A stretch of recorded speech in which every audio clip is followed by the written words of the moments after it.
Maison Adam. Bonjour tout le monde, je fais une première d'une longue suite de vidéos conseils et je commence celle-ci par les meilleures manières de brancher une barre de son, une question qui revient encore aujourd'hui très souvent. Il y a deux façons de brancher une barre de son sur un téléviseur et il faut savoir que chacune a ses avantages mais aussi ses inconvénients. La première, c'est le branchement HDMI eARC qui est aussi le plus moderne. Donc, ses principaux avantages, c'est qu'il va donner accès aux meilleures sources audio disponibles et il permet de contrôler le volume de votre barre de son ainsi que son ouverture et sa fermeture avec soit la télécommande de votre téléviseur ou encore celle qui est fournie avec votre boîte de câbleau distributeur si vous en avez un. Le désavantage, c'est qu'à l'occasion, le branchement HDMI eARC peut encore connaître des ratés. Par raté, on veut dire par là que le téléviseur ne voit plus la barre de son ou qu'il ne transmet plus de son à la barre, même si elle est bien branchée au téléviseur avec un fil HDMI haute vitesse et que les versions logicielles des appareils sont à jour.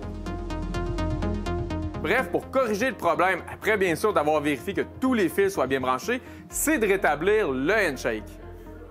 Bref, ça c'est la bonne communication entre votre téléviseur et votre barre de son. Si vous avez un téléviseur Sony, vous devriez pouvoir retrouver dans le menu de votre téléviseur l'option Redémarrer qui permet de rétablir la connexion entre votre téléviseur et la barre de son sans avoir à réinitialiser tous les réglages. Si votre téléviseur n'a pas cette option, eh bien, il faut tout simplement débrancher la barre de surtension sur laquelle tous vos appareils sont connectés. Vous attendez un petit 2 minutes que les appareils se déchargent, vous rebranchez, vous attendez encore 2 ou 3 minutes qu'ils rétablissent leur connexion Wi-Fi et vous rallumez. Le handshake sera rétabli et tout devrait revenir à la normale. On recommande le branchement HDMI eARC pour ceux qui veulent profiter de la meilleure qualité sonore possible, surtout si vous avez une barre de son compatible Dolby Atmos et aussi pour ceux qui veulent le moins de télécommande. L'autre option de branchement, c'est le branchement optique qui existe tout simplement depuis l'arrivée des toutes premières barres de son. L'avantage de l'optique, c'est son indéfectible fiabilité. Avec l'optique, le son ne coupe tout simplement jamais. Ce branchement est tout simplement à l'épreuve des bugs. Mais en contrepartie, il ne donne pas accès aux meilleurs formats audio comme le Dolby Atmos et le Dolby True HD.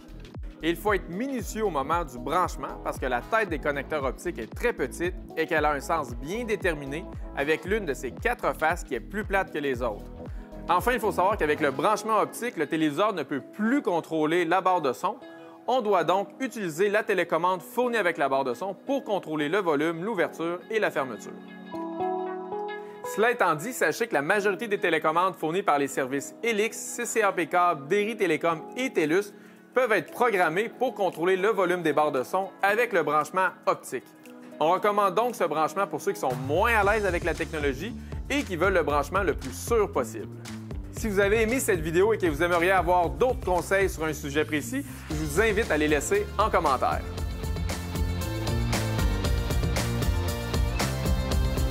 Maison Adam. Bienvenue dans la technologie.